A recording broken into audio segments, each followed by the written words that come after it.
Bueno, iniciando un día más para ustedes, este día maravilloso, rico, lindo, soleado. Bueno, pues el tráfico ahora sí que a todo lo que da, ¿verdad?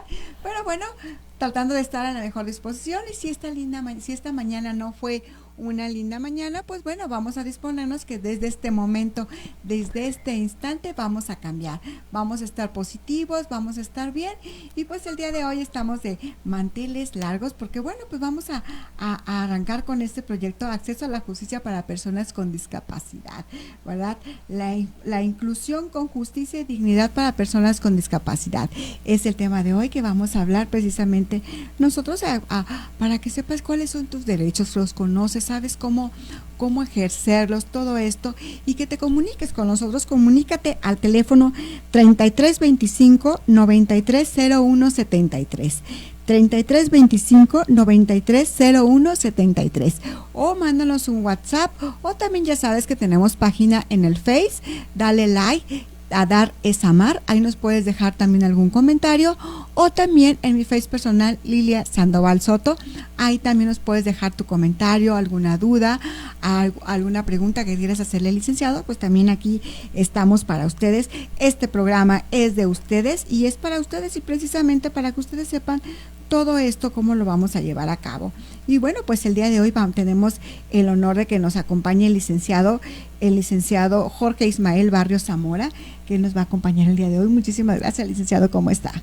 Muchas gracias, Lilia, por la invitación. Para mí siempre ha sido un placer y es un gusto poder utilizar este tipo de medios, estas plataformas, para que seamos visuales, para que seamos escuchados por todas las comunidades, en este caso la comunidad con discapacidad de forma general, en razón de que pues está ávida de que haya este tipo de difusión, este tipo de promociones, y que les permita tener una herramienta a su alcance, la herramienta de información.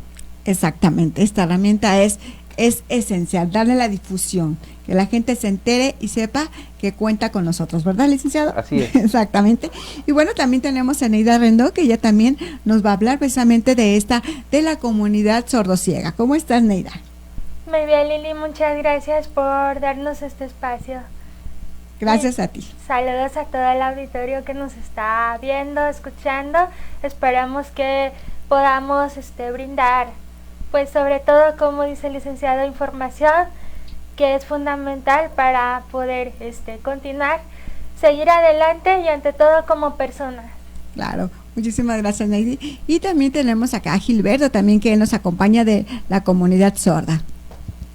Muchas gracias por la invitación.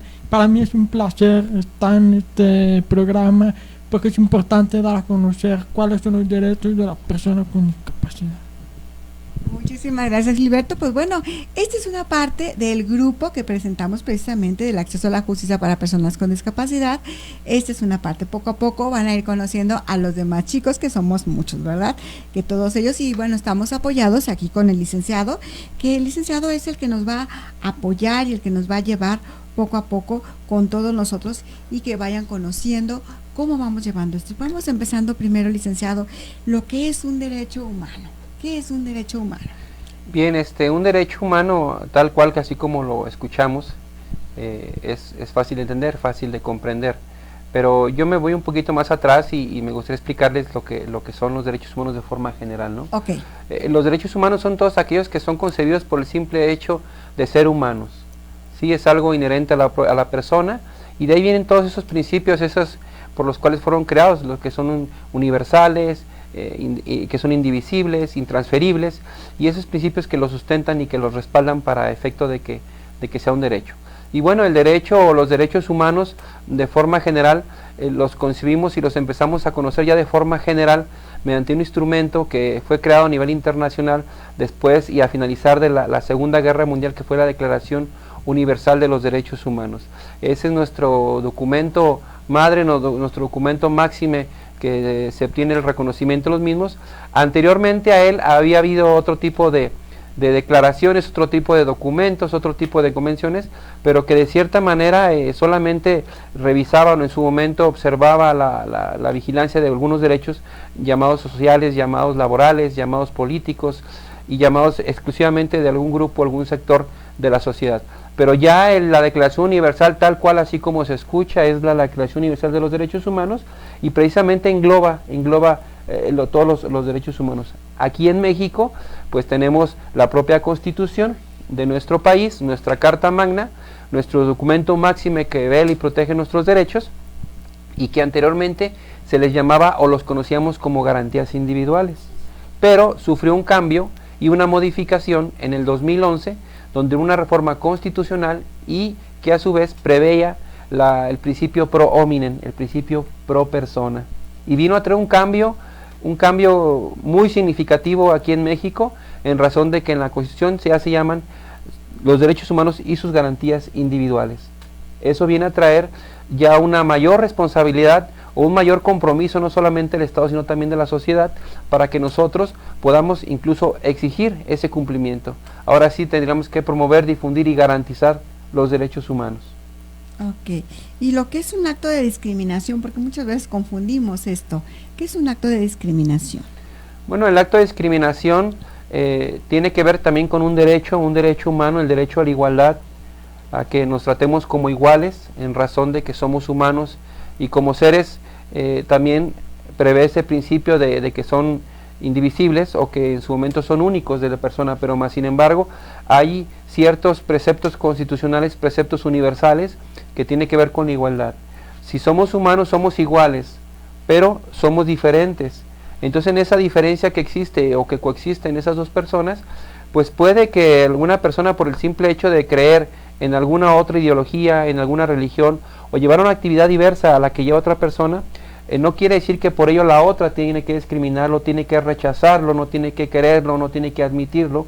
En algún grupo, en alguna relación laboral o incluso de amor, se le puede llamar también así, por el simple hecho de tener una creencia. La discriminación es todo aquel rechazo a la persona por el simple hecho de ser de otro color, de manejar o creer en otras ideas religiosas, o en su momento de pertenecer a un grupo o ser de un grupo social o político o X. Entonces aquí sería checar muy bien esta parte, porque también hay una línea muy delgada en el autoestima, cómo me encuentro yo, que a veces sentimos que es discriminación, pero no es tanto la discriminación, es también cómo me siento yo, cómo estoy yo en mi autoestima. Sí, es el problema actual que hemos venido observando o que en su momento hemos venido checando y observando, es de que en los grupos vulnerables de los derechos humanos o los grupos minoritarios de derechos humanos tienden mucho a brincar o en su momento a no distinguir entre esa línea, ¿no? Y no me refiero a los grupos vulnerables en sí, sino que simplemente a la propia sociedad en general. A veces el estado de ánimo tiene mucho que ver, porque nosotros como personas, y digo nosotros, me pongo en los zapatos de las personas que en este caso sufren alguna discapacidad, sí, y que en su momento son rechazados por alguna situación laboral, ellos también pueden aducir o pueden referir que están siendo discriminados, cuando en su momento tal vez no fueron calificados para poder llevar a cabo una actividad laboral. Más sin embargo, se está trabajando por parte de las organizaciones de la sociedad civil, organizada, para que en su momento también tengan esa accesibilidad que no dé puerta o que no dé cabida a esa discriminación. La discriminación puede ser subjetiva, sí, de cierta manera, depende cómo la asimile la persona, pero que en su momento hay ciertos caminos que están muy trazados, donde podemos determinar que sí hay discriminación, en algunos no, donde entra el supuesto que atinadamente dice Lilia, respecto al sentir, ¿no? Al sentir y sí, que en verdad sea una discriminación. Uh-huh, exactamente. Y aquí en esta parte de lo que son los derechos humanos, ¿cómo podemos llegar? Por ejemplo, si yo estoy teniendo una discriminación, me estoy sintiendo discriminada, ¿cómo yo puedo llegar a levantar esta denuncia o qué es lo que procede? Si es una denuncia, es una queja, o cómo es todo este papeleo, o a quién hay que dirigirse en primera instancia. Bien, cuando hay varios tipos de discriminaciones o varios tipos de situaciones en las cuales una persona, llamándolo de forma general, puede ser discriminada. Sí. Una puede ser sujeto a discriminación por una persona, llámesele de igual, en el aspecto de que no tenga una investidura. Y me refiero a una investidura, no ser un servidor público. ¿Sí? Sí. Ese es un tipo de discriminación. Nosotros vamos a hablar más que nada de la discriminación cometida por servidores públicos, que es regularmente donde más sucede, donde más prevalece y florece este tipo de acto, ¿no? Y que pues es reprochable. hay varias instituciones que se encargan de velar por ese derecho a no ser discriminado, y que en su momento son instancias a las cuales uno puede acudir. Una de ellas puede ser la propia Comisión Estatal de Derechos Humanos aquí en Jalisco. Hay sus oficinas regionales en los otros municipios. Está dividido el estado de Jalisco por regiones, y también la comisión tiene sus alcances por regiones, ¿no? Tiene sus oficinas regionales. Pero en sí la propia institución encargada de vigilar el tema de la discriminación es la propia CONAPRED, es donde se tiene que presentar una inconformidad aduciendo el cual o el por qué motivos fue discriminado y ante quién o ante qué persona, y referir los motivos por el cual ella está siendo sujeto a discriminación. Llámese porque acudió a solicitar un servicio, llámese porque acudió a recibir información, llámese porque acudió a denunciar, llámese porque acudió a simplemente a solicitar o a pedir un apoyo social, ¿verdad? Sí, entonces aquí podemos ver esto. Y, por ejemplo, también aquí está la otra parte en el cómo también podemos comunicarnos con ellos, porque encontramos personas que vienen con otros dialectos, y también encontramos esta parte de que no hay la comunicación, que no hablamos el mismo dialecto. ¿Cómo es esto en los derechos humanos? ¿Cómo podemos ejercer esto si no tenemos la comunicación adecuada, si no hablas mi idioma, no hablas mi dialecto? Sí, aquí el trabajo de los derechos humanos pues se estriba en tres áreas, ¿no? La promoción, la difusión y garantizar. Sí. La promoción y difusión, como anteriormente lo hemos comentado, y también el día de ayer estuve en una estación también de radio, que también maneja el tema de la inclusión, el tema de ser incluyentes. Pues se oye fácil, ¿no? La promoción y difusión de cierta manera es un tema que todos lo podemos ejercer, pero el tema de la garantía, el tema de garantizar, pues ya entra otro tema en sí, ¿no? Sí, claro. Y ahí es donde entra el juego, ¿no? El juego de las propias autoridades en decir que sí respetan los derechos humanos, pero bueno, una cosa es que confundimos, o una cosa es que seas la promoción y la difusión y la quieras tú con eso demostrar que estás garantizando. Una cosa es que tú promuevas y que difundas los derechos humanos, pero una cosa es que garantices. Y ahí es donde entra esta dinámica social en que las propias personas que sufren una discapacidad o que en su momento manejan otro tipo de lengua materna, llámese wixárika, llámese lengua de señas mexicanas, que son las que más convergen aquí en zona centro, en zona metropolitana, acudan a un lugar, por ejemplo, y no tengan esa socialización, los servidores públicos, de poder entender o poder comprender o poder comunicarse con ellos. Eso es respecto a los que manejan una lengua materna, no hay accesibilidad. Pero vámonos a lo que nos trae aquí.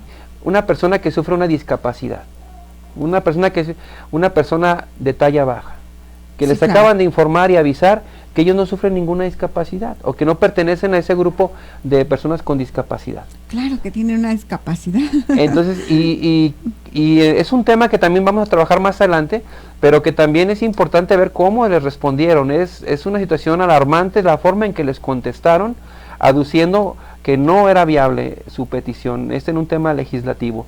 Pero vamos, cuando una persona sufre una discapacidad o es una persona que pertenece a un grupo con discapacidad, los propios servidores públicos no están armonizados, ni siquiera para tener un trato, ni siquiera manejan protocolos de atención. Sí, porque no hay la accesibilidad, simple y sencillamente desde cómo podemos llegar ahí. Así es.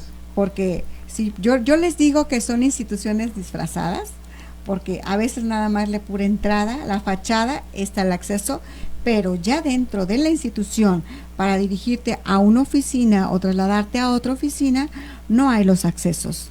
Sí, las puertas están demasiado angostas, no puedes pasar en una silla de ruedas. Y de hecho, simplemente en un tema muy sencillo, ¿no? Si yo le pregunto aquí a mi amiga Neida, para ella cómo es o cómo le representa acceder, por ejemplo, en el edificio del Poder Legislativo. Si le pregunto a ella, ¿es complicado? ¿Es facilito? ¿Cómo es su acceso? O si le pregunto a Gilberto, si él quiere ir a platicar con el diputado o con la diputada encargada de la Comisión de Salud, donde él quiere saber información o quiere tener ese acceso a la salud de una forma más dinámica, más viable, yo les pregunto, Neida, para ti cómo, o sea, ¿has acudido algún día al edificio del Poder Legislativo? ¿Cómo es? ¿O cómo es en sí otros edificios donde tú has acudido. ¿Para ti es fácil, es práctico el acceso? Bueno, nosotros estuvimos yendo hace algunos años a la Comisión de Derechos Humanos. Pues para empezar fue en un segundo piso. Para mí, pues sí, hasta cierto punto de vista fue fácil porque puedo caminar, me subí al elevador, pero iba con acompañante. También esa parte pues era importante porque si yo no llevaba ningún acompañante y en ese momento intérprete, pues iba a ser muy complicado. También pues por otra parte no hay información, los folletos que hay sobre el tema de derechos humanos no están en el sistema braille ni en lengua de señas. Es un ejemplo que de a primera mano lo podemos obtener, ¿no? Igual sí, claro. A Gilberto, si yo le pregunto, ¿hay los suficientes intérpretes de lengua de señas mexicanas que le puedan dar tan siquiera el mínimo de información? La verdad es que aquí hay muy pocos intérpretes para la comunidad sorda. Por ejemplo, en mi mira personal es que yo soy una persona sorda oralizada, pero yo conozco muchísimas personas sordas que son amigos míos que tienen dificultad al acceso a la información. Por ejemplo, me tocó una vez ir con un amigo mío al Conducef y porque se le habían robado dinero del banco. Y siempre tenemos el mismo problema, tanto yo como cualquier persona sorda, que es el escuchar la información que se está recibiendo. Por ejemplo, el Conducef no nos atendieron de una manera respetuosa porque nos hablaban rápido, sin articular bien los labios, y nosotros fue como una desesperación de que a lo mejor me está diciendo una información importante que yo no escuché. Y esto también es como la falta de acceso a la información porque la persona no está capacitada para atender a una persona con discapacidad. Por ejemplo, en nuestro caso, la persona sorda va a depender muchísimo si es una persona analfabeta, oralizada o que nomás habla en señas. Entonces, por eso también es muy importante que la persona sepa cómo dar la información a una persona con discapacidad auditiva. Sí, como podemos ver y como pueden escuchar y ver los que nos ven, los que nos siguen y escuchan, pues es un simple ejemplo, ¿no? Y no lo hago de manera que se exhiban o que en su momento denoten el trabajo que han hecho servidores públicos. Hay muchos servidores públicos, instituciones que trabajan día a día y que hay que reconocerles su trabajo, ¿no? Pero falta mucho camino por recorrer para efectos de poder tan siquiera estar armonizados, estar socializados con la problemática de las personas con discapacidad. En verdad, los gobiernos en su momento, a veces yo escucho o veo las obras que están haciendo, por ejemplo, por llamarlo el primer cuadro de la zona metropolitana o zona centro, donde hablan de accesos universales, donde hablan cruces seguros, pero simplemente si yo le preguntara a una persona que maneja una silla de ruedas si para ella es viable o es en su momento cómodo o es práctico cruzar esas mentadas banquetas tipo oreja con acceso universal, me van a decir que no, simplemente porque algunas tienen todavía adoquín, o las personas que usan bastón, aquí ellas usa bastón, la forma en que usan el bastón, pues ellos son muy sensibles, son muy de cierta manera sensoriales, vamos a llamarlo así, no sé si digo bien la palabra, Neida. Ellos se guían, o sea, ellos no tienen una discapacidad, o sea, en verdad el problema es social, no es un problema médico. Ellos desarrollan muchas habilidades que nosotros, se puede decir las personas que consideramos o que nos consideramos normales, no las tenemos. Claro. Entonces, sin embargo, pues estamos en igualdad de circunstancias con ellos, ¿no? Incluso hasta ellos están mucho mejor que nosotros, pero nosotros lo que hacemos, pues es más que nada ponerles obstáculos, ¿no? Y uno de esos obstáculos es la información. Yo pienso que todavía falta mucho por trabajar, falta mucho por hacer, y no lo digo por decir un pensamiento tan sencillo, tan normal, sino que simplemente con hechos, ¿no? Con hechos que nosotros, como el trabajo que hacemos es activismo, pertenecemos a un colectivo que se llama Señar, precisamente que conglomera 7 asociaciones civiles de la comunidad sorda, y precisamente no solamente trabajamos a favor de la comunidad sorda, sino que también nos llegan temas que tienen que ver con otros grupos con discapacidad, y también los atendemos, les damos la salida más viable, pero que en su momento no solamente les damos la salida, sino que también los empoderamos, y precisamente este tipo de dinámica que estamos llevando a cabo aquí contigo, pues es empoderarlos y que también los que nos siguen, pues que tengan esa herramienta de la información y que a su vez ellos también se empoderen con esa información, de saber exigir, saber a dónde acudir, saber qué decir en su momento. ¿Por qué? Porque no podemos estar en el planeta donde estamos diciendo que es un planeta donde los derechos humanos ahí están, pero exígelos. Exacto. No debemos por qué exigirlos. O sea, se supone que ya los tenemos. Se supone que para eso están los gobiernos, para eso están los servidores públicos, para eso elegimos a nuestros representantes políticos, para que nos escuchen, para que nos atiendan y para que nos apoyen con nuestras necesidades. Entonces aquí parece que es todo al revés, ¿no? O sea, los ponemos ¿para qué? Para ir a exigirles. Parece que vamos a ir a pedir limosna, aunque pues el pedir limosna tampoco es malo, pero bueno, ir a pedir limosna de nuestros derechos, pues creo que está contraproducente. Pero no es tanto decir que nos exijan, sino que ahora tenemos que enseñarles. El cómo. El cómo. Sí. Y es algo ilógico, ¿no? Se supone que ellos también ya tienen que estar armonizados o simplemente tengan esa pequeña sapiencia de arrimarse a las personas con discapacidad y escucharlos y atender a sus necesidades para poder crear lo que llamamos políticas públicas a favor de las comunidades con discapacidad. Exactamente, no es necesario que tengas a una persona cerca de ti o que esté un familiar con una discapacidad para que atiendas a estas personas. No es necesario que la vivas cerca, simple y sencillamente por humanidad. Así es. Y esto es hablando solamente del tema del derecho a la información, ¿eh? Sí, claro, porque si vemos el tema, abordó Gilberto un tema muy importante, sí. El tema de los intérpretes de lengua de señas, intérpretes certificados. Nosotros estábamos trabajando mucho con el tema, no solamente de la educación a favor de la comunidad sorda, otros temas más, ¿no? Pero es el tema que se puede decir que estamos un poquito más avanzados, sin dejar a un lado los demás temas. Estamos luchando porque hay una educación bilingüe bicultural, asistida con intérpretes de lengua de señas, intérpretes certificados, que asistan y que en su momento ayuden a abastecer y que en su momento evitar que haya todo tipo de retroceso en educación, porque pues él es un sordo oralizado, ¿verdad? Sí, claro, pero ¿cuántos no habrá? ¿Cuántos no habrá? Y como él lo dice, o sea, ¿cuántos ni siquiera saben manejar bien la lengua de señas? Entonces, ahora imagínense, él es doblemente o triplemente victimizado ante las instituciones de gubernamentales por el simple hecho de no dominar bien la lengua de señas, por ser una persona de un grupo de discapacidad, y 3, porque el sector público o las instituciones no conocen bien de la problemática, cuando deben de conocerla. Exactamente, y ahora sí que cómo comunicarse, y como un documento tan importante como lo acaba de comentar él, que necesita saber adecuadamente todos sus derechos. Así es, y aparte ellos como sordos, su español, el español escrito es diferente al de nosotros, cambia mucho, y en su momento también hay que saber cómo expresarles. Yo cuando tuve el primer acercamiento con la comunidad sorda, que fue hace aproximadamente 2 años, pues sí aprecié algunas barreras de comunicación, y digo barreras porque yo mismo sin saber me las ponía. Cuando empecé a entender bien lo que era la comunicación con ellos, pues ahorita se puede decir que aunque no domino la lengua de señas, pero a mí no se me complica comunicarme con un sordo, porque ya entiendo más o menos sus necesidades, y entiendo más o menos hacia qué camino van, o hacia qué camino pueden llevar a cabo sus objetivos, o pueden cumplir sus objetivos, ¿no?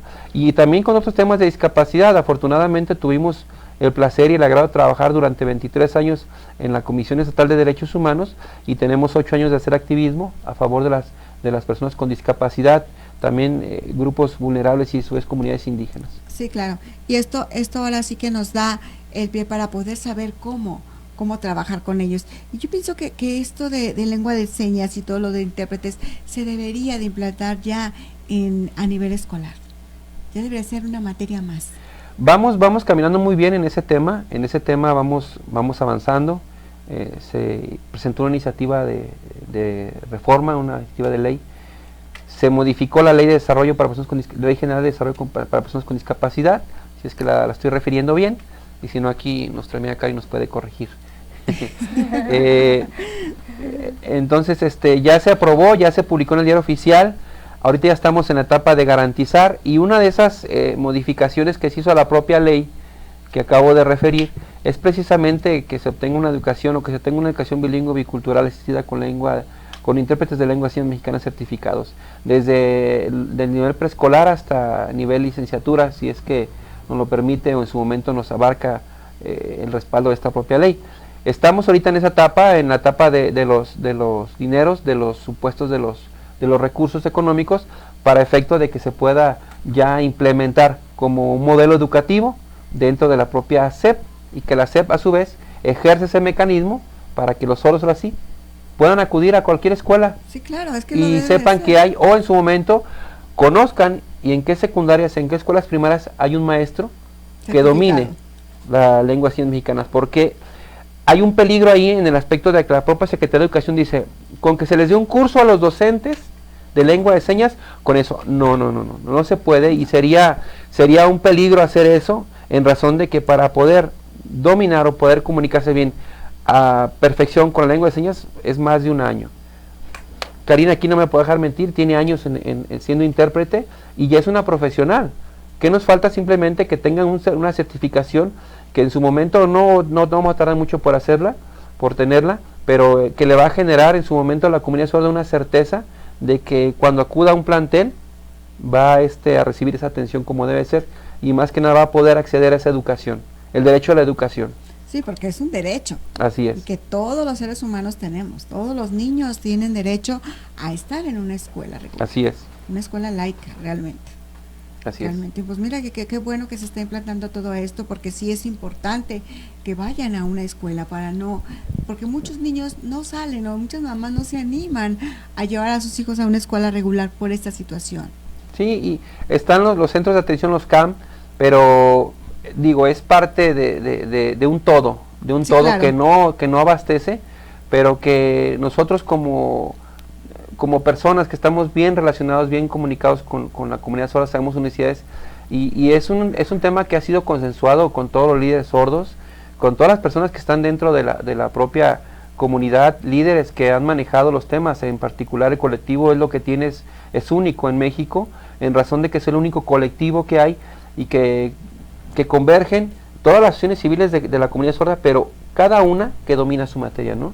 Estoy hablando de una Laura Soto que maneja educación incluyente a la perfección y que ha sido una luchadora social por muchos años, Erika de implante coclear, Lupita Díaz de Sandy que maneja los intérpretes de lengua de señas, y así posteriormente todos los líderes que están ahí, la mayoría son mujeres, soy el único hombre, me siento afortunado entre las mujeres, pero que cada una maneja a la perfección domina a la perfección su área, y por el cual fueron creadas sus asociaciones, y es por eso que es bonita esa actividad que hacemos, pero también de cierta manera es fuerte nuestro movimiento, el colectivo Señar, y que nos ha dado para incluso no solamente trabajar a favor de la comunidad sorda, como te lo digo, también a trabajar a favor de las personas con discapacidad. Exactamente, eso es lo importante. Ahora trabajar, ahora sí, para personas con discapacidad, y que también no nos quedemos callados las personas con discapacidad, que hablemos y digamos, ¿sabes qué? Necesito esto. Porque también muchas veces es lo que pasa, no sabemos cuáles son las necesidades. Y el hablar de esto. Y a ver, Neida, ¿nos puedes hablar un poquito precisamente de cómo ha sido todo este proyecto, todo este trayecto, de tu vida en todo esto desde tu edad escolar? Cuando empezaste la escuela, ¿a qué edad empezaste a ir a la escuela y cómo fue todo esto? ¿Cómo ha sido todo este proceso? Ok, bueno, yo comencé a estudiar en la Escuela de Educación Especial. ¿Sí? Y después me fui a la secundaria a una escuela común. ¿A una escuela común? Sí, era la única estudiante, la única alumna del grupo que tenía, esta discapacidad muy poco conocida aquí en México actualmente. Ahorita ya se habla más del tema, la sordoceguera. En ese momento yo escuchaba algo con audífonos porque empecé a tener problemas de audición a la edad de 8 años. Y bueno, cuando entró a la secundaria ya tenía 2 auxiliares. Sí. Pero nada más hacíamos algunas adecuaciones, como sentarme más adelante, etcétera. Pero al final de mi primer año de secundaria comencé a tener serios problemas. La pérdida fue progresiva y los audífonos ya no me servían. Me los cambiaban, 2-3 días me servían, después ya no.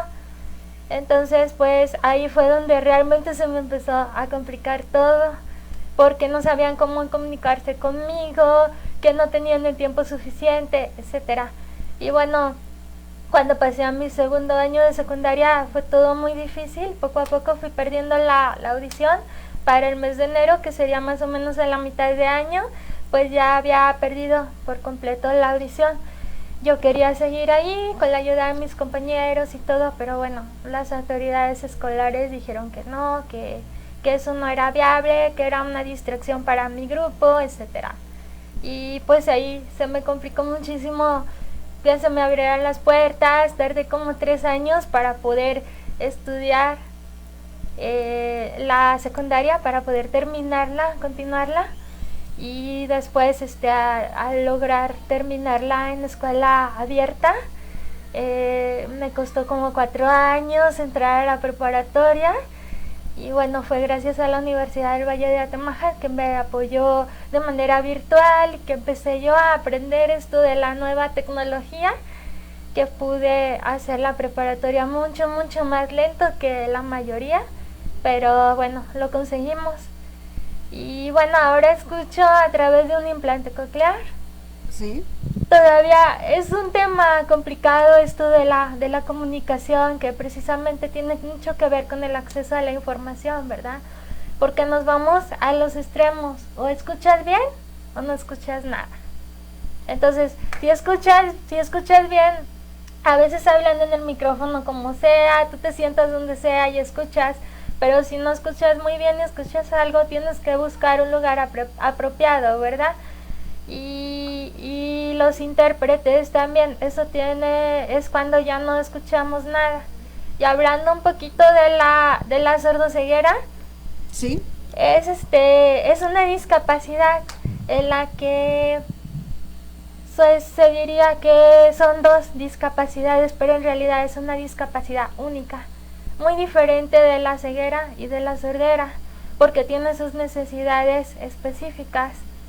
Eso sí, tiene varios niveles, puede ser total o parcial. Hay personas que se comunican con lengua de señas porque alcanzan a ver, o porque la tocan mano a mano, porque nacieron sordas y pues aprendieron a hablar primero señas, luego perdieron la vista y luego pues tuvieron que adaptarse a interpretarla de otra manera. Y hay personas como en mi caso, yo nací sin ver y después perdí la audición.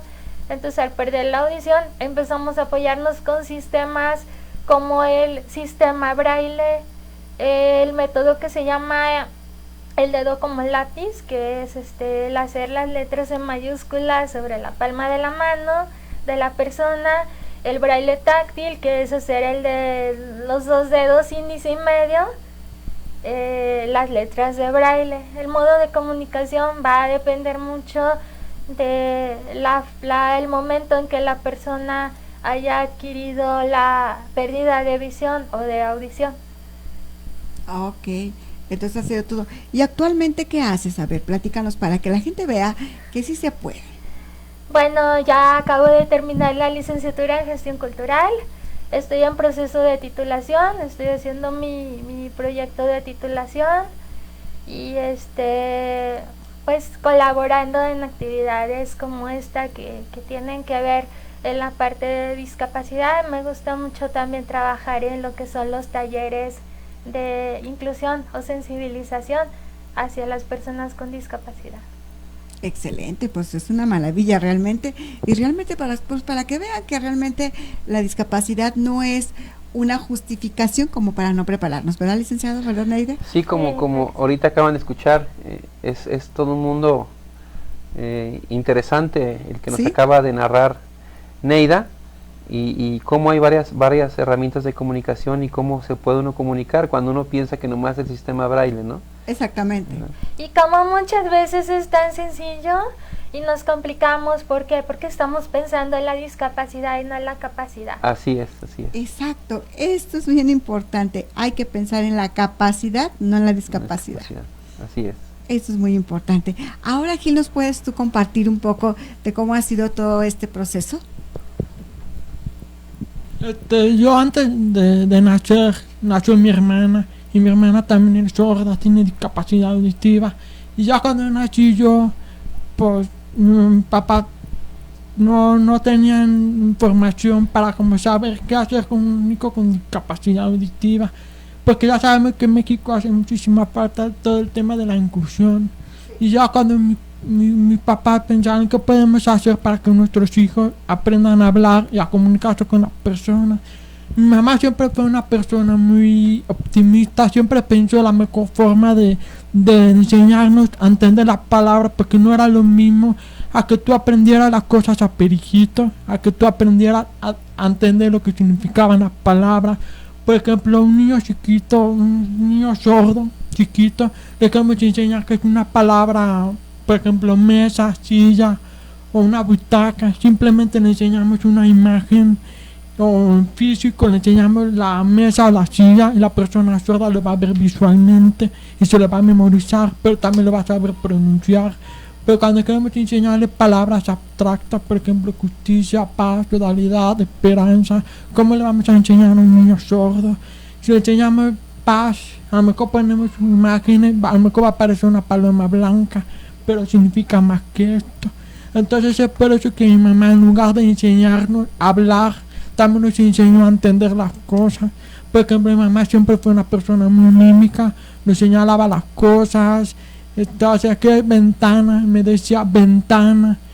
Yo cuando quería enseñarnos palabras abstractas nos ponía muchísimas cosas, por ejemplo, un vaso, un juguete, un plato, el mismo color. Mi mamá decía, dame el plato azul. Y yo decía, agarraba el plato azul y se lo daba, porque el color es otra cosa. Entonces yo empecé como a estructurar bien las palabras gramaticalmente. Por ejemplo, también una vez mi hermana dijo, quiero limón. Y mi mamá sabía que quería agua de limón. Entonces mi mamá, en lugar del agua del limón, le dio un limón.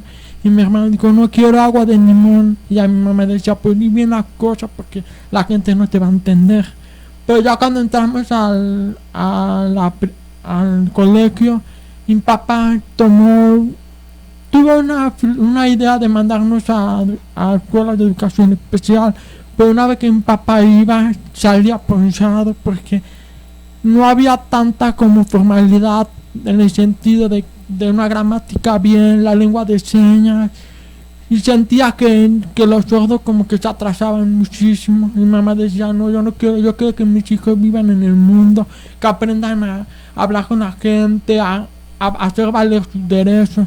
Entonces ya cuando fuimos al colegio, sí hubo dificultades porque a veces en los salones nos acomodaban por estatura y mi hermana era más alta, entonces se sentaba hasta el final. Y mi mamá decía, no, que mis hijos tienen que estar adelante para poder leer los labios, que pongan cosas visuales. Y ya durante todo el proceso mi mamá siempre nos acompañaba y aparte íbamos a terapia de lenguaje. Pero ya con el paso del tiempo empecé a entender que tú como persona con discapacidad hagas valer tus derechos. Y yo cuando aprendí la lengua de señas a los 12 años, ahí fue como un aprendizaje muy bueno porque me integré mucho a la comunidad sorda y pude identificar la falta de información tanto como yo o con otras personas, porque a mí me ha pasado siempre que voy a lugares de gobierno o a cualquier lugar o al doctor. Yo prefiero ir solo que acompañado con mi mamá porque es algo personal. También ha habido casos de personas sordas que a lo mejor van al hospital, no les entienden los doctores y no saben cómo recetar a la persona con discapacidad. Por ejemplo, hace poco un amigo me dijo, ¿qué hago? Porque llegó una persona sorda analfabeta y no sabe hablar ni escribir. ¿Qué hago yo para poder entenderle? Y yo le explicaba que era muy importante todo lo que era lo visual y lo mímico. Y ya empezó a enseñarle imágenes. Y ya decía que le empezaba a enseñar imágenes de que su mamá lo golpeaba. Entonces yo creo que todos esos aspectos durante toda mi vida me he dado cuenta que hace muchísima falta de intérprete, que la lengua de señas sea una herramienta indispensable para instituciones educativas. Por ejemplo, en mi caso, que a mí la lengua de señas me sirve muchísimo. Yo puedo tener una persona, un maestro sin lengua de señas, pero con la lengua de señas me facilita muchísimo más porque tengo toda la información completa a comparación de una persona, un maestro que nomás habla, a lo mejor entiendo ciertas partes pero no todo. Entonces la lengua de señas es una herramienta muy poderosa para una persona sorda. Y también los aparatos auditivos, no todas las personas sordas usan, pero la lengua de señas es el medio, el puente de comunicación para una persona sorda y que oye. Y es por eso que muchas instituciones, por ejemplo, policías, bomberos, doctores, abogados, no saben, desconocen mucho qué es la lengua de señas. Y ya. ¿Y tu preparación académica? A ver, platícanos cómo ha sido toda la preparación que estás haciendo actualmente. Yo cuando entré al ITESO, ahí contamos un proyecto que se llama Universidad Incluyente, que se trata de dar un acompañamiento para las personas con discapacidad. Y ahí nos encargamos de hacer las adecuaciones académicas en el sentido, porque una persona con discapacidad motora, que todos sus salones sean de primera planta, aunque sí hay elevadores, pero por la seguridad de las personas en caso de un temblor o un incendio. Yo estudié en el ITESO, estudié Administración y Mercadotecnia. Yo durante toda mi carrera he tenido muy buenos resultados positivos porque hemos logrado sensibilizar a los maestros, a los coordinadores, a todos los académicos, y ellos han sabido cómo dar clases a una persona con discapacidad. Y ya cuando ingresé seguí colaborando con el proyecto Universidad Incluyente, haciendo foros, diálogos, talleres sobre todo el tema de la inclusión para personas con discapacidad. Excelente, pues entonces también podemos ver que también tiene una preparación académica y no ha sido ahora sí que un pretexto para no prepararte, ¿verdad? Sí, o sea, las personas con discapacidad sí pueden estudiar una carrera. Por eso es muy importante todo el tema de las adaptaciones curriculares, como decía Lady. El hecho de que yo sé braille o enseña es una capacidad que tú tienes. Por ejemplo, me tocó una maestra que tenía que hacer unas entrevistas a profundidad. Yo tenía que transcribirlas. Y yo lo que hice, transcribirlas al momento de entrevistar a la persona. Lo hice y lo entregué. Y la maestra dijo que claramente era cumplir el objetivo, que es hacer una entrevista a profundidad, pero solamente de una forma diferente a que el resto, que las personas oyentes lo transcriben después de haber hecho la entrevista. Pero yo como persona sorda dice, sí puedo, pero de otra forma. De eso se trata, de hacer las adaptaciones de una forma diferente, pero logrando el mismo objetivo. Exacto, ahora sí que está el lado que queremos, pero ahora sí que con adecuaciones de cada uno de ellos, ¿verdad? Sí, yo pienso que es muy importante que maestros, que las autoridades, que todos traten de capacitarse y que tengan esa voluntad para enfrentar la diversidad, porque la humanidad es muy diversa, muy, muy diversa. Y en cuanto a nosotros, también tenemos la responsabilidad de aprender lo más que esté al alcance. Una persona sorda debe de aprender, es muy importante que también aprenda a escribir, que aprenda esta parte del bilingüismo hasta donde pues se le permita, sea posible de acuerdo a sus capacidades, ¿verdad? Y una persona sorda también, nosotros tenemos que aprender todos los métodos de comunicación posible para poder estar en contacto y para poder acceder a toda esa información. Y porque la parte de situación de vulnerable ¿sí? Ya existía, o sea, desde siempre las personas con discapacidad estaban encerradas en sus casas, pero esto no cobra poder hasta que ya empieza a hablarse de derechos humanos. Y las leyes dicen, toda persona tendrá derecho a la educación. Entonces un familiar de personas con discapacidad dice, pues mi hijo también tiene derecho. Lo llevan a la escuela y resulta que la escuela no lo admite y ahí es donde empieza todo el problema, ¿verdad? Porque nos estamos apoyando en lo que dicen las leyes, en lo que nos está indicando esa parte. Y sí, muy cierto.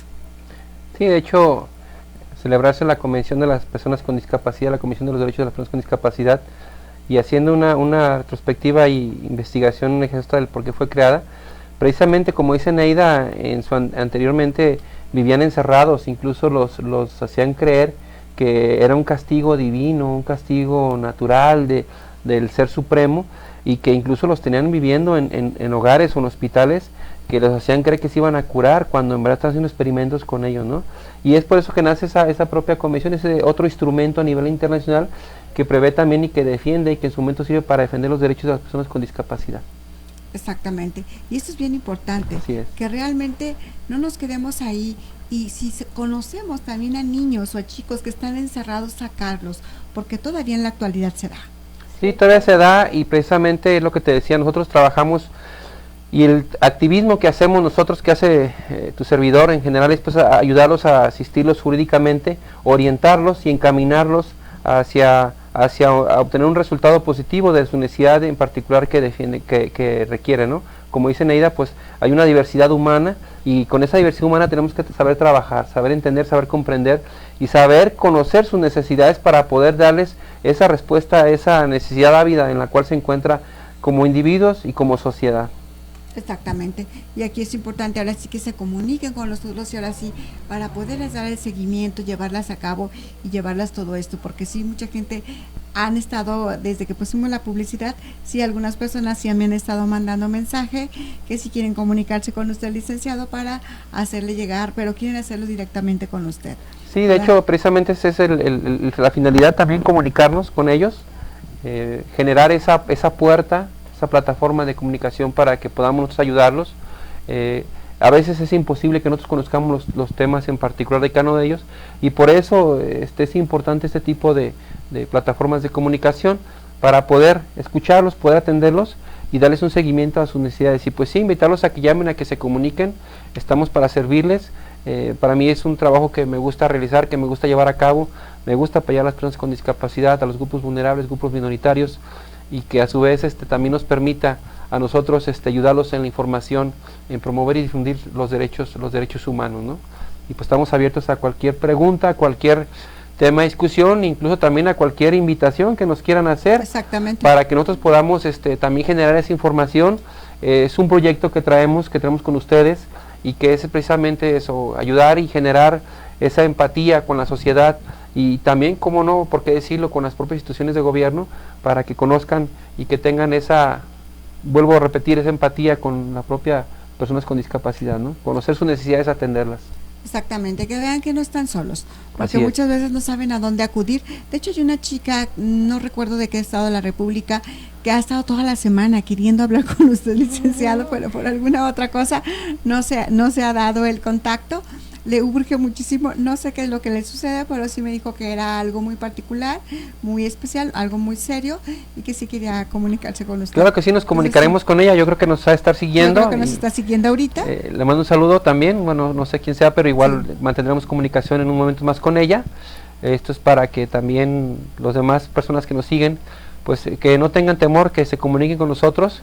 Tenemos también y guardamos esa confidencialidad, sí, ese respeto o el derecho a mantenerlos en resguardo su información y sus datos personales, en razón de que también es un derecho humano que tienen, sí, y nosotros como tales también tenemos que hacerles ver que es un derecho, ¿no? Exactamente, es por eso mismo que no doy el nombre de ella, sí, claro, porque es confidencial, toda esta información es confidencial para que ustedes se sientan en confianza, sobre todo que se sientan en confianza y que vean que cuentan con un apoyo de todos nosotros, y que bueno, los vamos a canalizar con quien realmente necesiten seguir ese apoyo. No van a estar solos. Sí, ahí van a surgir algunos temas en particular. Sí. Creo yo que no va a ser la primera vez que nos sigan. No, va a haber otros días más también, para que igual estén atentos, estén al pendiente de este programa, y que a su vez también pues es la intención, ¿no? Poder canalizarlos, poder orientarlos, guiarlos, para que ellos obtengan esa respuesta de lo que necesiten en su momento, y también finalizar en un tema que hemos trabajado siempre, en el empoderamiento. Un empoderamiento que tiene que ir de la mano con instituciones, con sociedad en general, y con la familia, y con todos esos grupos que contribuyen y que convergen para poder ayudarlos en defender sus derechos, ¿no? Y garantizarlos. Exactamente. Pues ya nos tenemos que ir. Ahora sí que se me hizo muy cortito el tiempo, pero ya nos tenemos que ir. Muchísimas gracias, licenciado, por darse el tiempo. Yo sé que está muy ocupado, pero gracias por apoyarnos en todo esto. No, pues muchas gracias por invitarme, Lili.